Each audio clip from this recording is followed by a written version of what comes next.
Bangladesh cricket board বিসিবির নিয়ে যখন বাংলাদেশে একটা হই হই রব শুরু হয়ে গেছে, কে হবে বাংলাদেশ ক্রিকেট বোর্ড বিসিবির সভাপতি, এই নিয়ে এমন একটা পরিস্থিতির সৃষ্টি হয়েছে যে আমরা এই মাধ্যমে আমরা ভুলে গেছি যে বাংলাদেশ ক্রিকেট দল পাকিস্তান গিয়েছে টেস্ট ম্যাচ খেলার জন্য।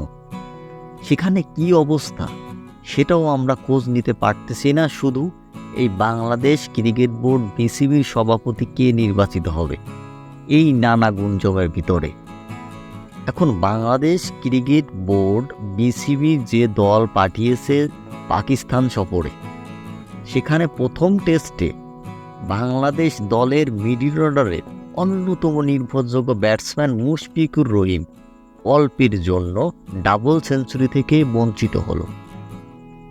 তিনি 191 রান করেছে, আর 9টি রানের জন্য তিনি ডাবল সেঞ্চুরি থেকে বঞ্চিত হলো। এছাড়া মোটামুটিভাবে সবাই বেশ ভালো রান করেছে। সাদমান ইসলাম তিনি 93 রান করেছে, লিটন কুমার দাস 56 রান করেছে, মেহেদি হাসান মিরাজ 77 রান করেছে। এই সেই মেহেদি হাসান মিরাজ যাকে কোচ হাতুরা সিংয়ে পছন্দ না করার জন্য নিউজিল্যান্ডে সহকারী অধিনায়ক হিসাবে যাওয়ার পরেও তাকে কোনো ম্যাচ খেলানো হয়নি।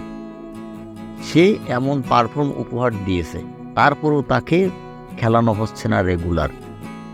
এখন বাংলাদেশ দল কেমন খেলবে সেটাই এখন নির্ভর করছে এই প্রধান যে বাংলাদেশ ক্রিকেট বোর্ড এর প্রধান যে নির্বাচক এখন নির্বাচিত হয়েছে, তিনি হচ্ছেন ফারুক আহমেদ। তিনি বিসিবির সভাপতি নির্বাচিত হয়েছে। আগে তিনি ছিলেন বিভিন্ন দায়িত্বে। এখন দেখা যাক যে তিনি আসলে কি পদক্ষেপগুলো নেয়। আরও নতুন নতুন ভিডিও পেতে চ্যানেলটি সাবস্ক্রাইব করে চ্যানেলটির সাথে থাকুন এবং লাইক, কমেন্ট, শেয়ার করে ভিডিও তৈরি করতে আরও উৎসাহিত করুন।